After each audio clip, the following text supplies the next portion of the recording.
better place to start, really, with the breaking news this morning. I hope Ben Jacobs is all right. I hope Dean Jones is all right, because they said this weren't going to happen. They kind of laughed at the idea, really. But Christian Eriksen is accepted the lucrative offer from Manchester United, £150,000 per week to come and play for us, pending, of course, a medical. But they feel that even with his situation, that will still be a formality. There isn't said to be any sort of health concerns or issues outside of the pacemaker. But Christian Eriksen will become a Manchester United player. And I want to go to Patrick first on this. What is your take on this as a deal? Because obviously we know that there was some loose interest earlier on in the window. Reportedly, Spurs walked away from him. But, of course, he's an ex-Spurs player. Top class, some people even said world class a few years ago. He joins Man United free of charge. How good a piece of business do you think this is? It's a great deal for Man United, but I think it's a bad deal for Eriksen. And I'll break that down. It's because obviously Man United are getting a quality midfielder. But I question whether Eriksen will still be in that team in a couple of years. I know it's a 3-year deal, isn't it? And with all the midfielders that Man United get, and I'm sure they're strengthened again, I don't know, man. I wish Eriksen well, but other than that, I don't really give up, without swearing and using profanity on here. I see a lot of Spurs fans on Twitter melting down and going nuts that he's signing for Man United. Who cares? Do you know what I mean? We didn't want him. We weren't interested in signing him. It is what it is, isn't it? Obviously, Man United is a better team than Brentford. It makes a lot of sense him doing that. It's better for his career. Life is short. His career is short. Football career is short as it is. We saw what happened to him last year, luckily, touch wood, thank God, all of that, he survived. He left us 2 years ago. We need to move on as a fan base. Too many people, too many Spurs fans are worried about what he's doing. He's not going to play for us. We weren't interested in going back for him, so why does it even matter? But for Man United, it's a great bit of business. He's something that you lot are screaming out for, a creative midfielder. He's at the peak of his powers. He's 30 years old. He's ready-made, built for the Prem. You know what he does. He oozes class. And he can just do what Bruno doesn't do, pick up the ball, not lose the ball, rotate, create, drop deep, play from deep. And someone in the comments saying it sounds like I care. I honestly don't care. That's the whole point. But I'm happy for the guy. It is what it is. But as a Spurs fan, and a lot of the guys that I know, it is what it is, man. Fuck him, really. That's all it is. What I can say. I mean, what you're saying, Gal, I mean, obviously, he's an ex-Spurs player joining another rival of yours, Man United. Do you think he improves this Man United first team and squad? I don't know exactly what the plan is for him, Terry. You're going to maybe need to educate me on that, because you're saying this is a great signing. What is he going to be most utilized for? Is he going to be utilized as a rotation piece in the Europa League and to give you squad depth? Because for that, he's perfect. But if you're expecting him to start at this moment in time, I don't know where he starts for you guys, especially with Bruno in the team and your midfield the way it's currently constructed. Well, I think that the truth of the matter is nobody quite knows how we're setting up next year yet. And I think after maybe 2 or 3 preseason games, there'll be more of an idea. But the thought is 4-3-3. But you all know my take on this. 4-3-3 is a different in and out of possession, and depending on who you're playing. So I think Eriksen will be used partly, like you say, for rotation, giving the likes of Bruno a rest. But I also think he'll be used in a number of Premier League games, whether it be starting to, again, help with rotation, or when we're playing especially when we're playing low block teams. A player like Eriksen in a number of games this season will be better for Man United maybe than someone like a Bruno Fernandes. Will be better for Man United, even if he starts in a slightly wide midfield attacking position. Could be better than someone like a Rashford, who's great in behind, getting in behind people with his pace.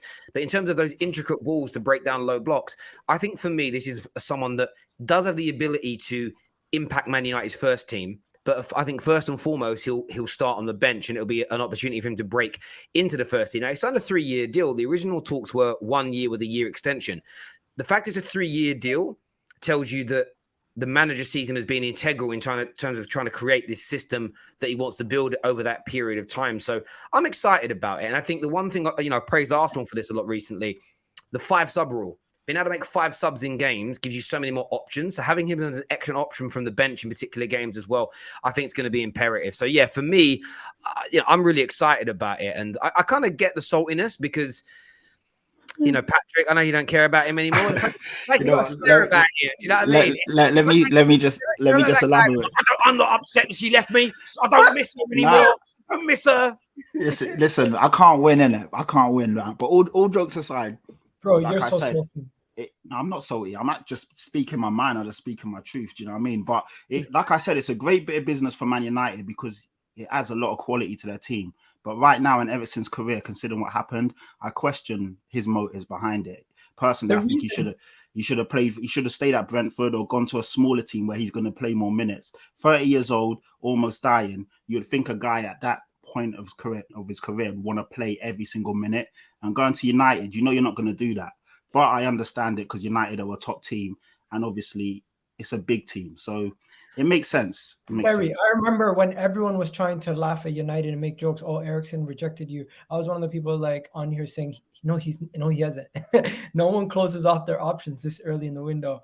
They're going to keep their options open. And the main reason why I think he has chosen to go to United is obviously several reasons. Erik ten Hag being one of them. Another one being you can offer him to play more positions. But I want to know how much is he going to get it paid? Because did he get the most lucrative offer from Manchester United in comparison to other people also? Because that is another factor. So yeah, I mean, for me, I've ranged from 150 to 200 I've seen offered, but at the same time, you always pay free transfers more salary than you pay people that you're buying. And there's always a bigger signing on fee. This is normal. So to buy someone of Eriksen's quality, who's in a contract with 2 or 3 years left, you're probably looking at a 35, 40 million pound fee in this market, plus 150,000 pound a week. So if we've ended up paying him 200 grand a week, we saved ourselves 35 million pound in relation to a transfer fee for somebody else. I'm happy with that, because if we missed out on him and he did reject us, we were looking at midfielders in that 30 to 45 million pound range as alternatives. So the money kind of equals itself out. We all know I don't care about net spend as an example, but I get what are you saying, Cole, on this? You think Man United have done good business, or do you feel like, or do you kind of agree with Patrick? Maybe this isn't the best move for the player himself. No, Patrick's just nursing his broken heart over there. I think it's a great move for United, to be honest with you. Whether he starts or not, or whether he eventually grows into the team and becomes a starter, it's neither here nor there at this point, to be honest with you, because we don't know how Erik ten Hag's going to set up. I think you're right with the whole 5 subs rule as well. And we saw how a lot of players at the end of last season for United were just a disgrace.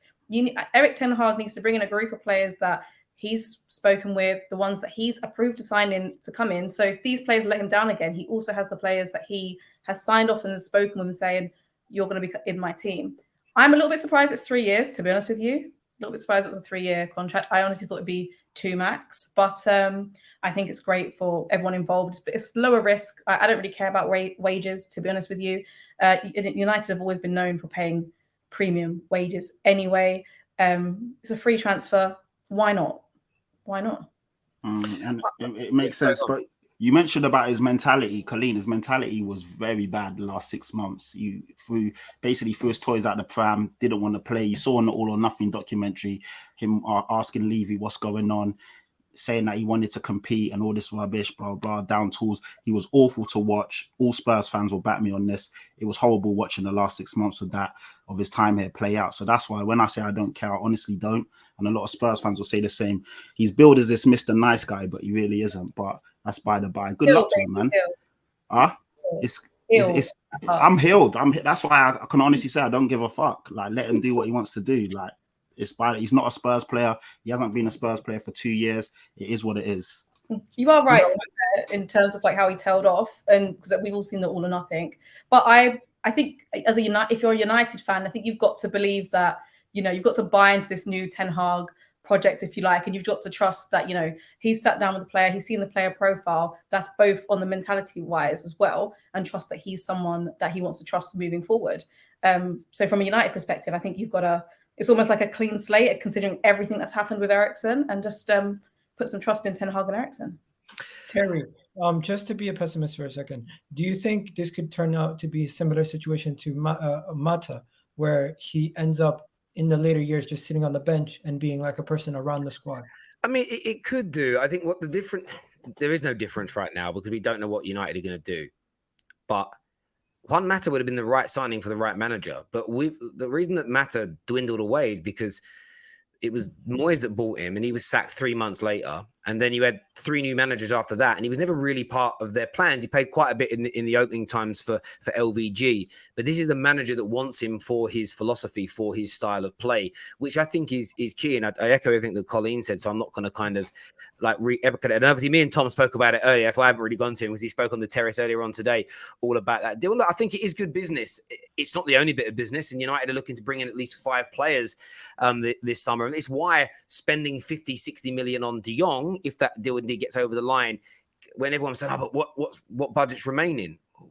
I knew we were going to get Eriksen for free, which then equals out that signing. You know, it means Eriksen and De Jong collectively are going to cost us about 27, 28 million pound each if we would spread the cost between the two of them. So it's a good bit of business.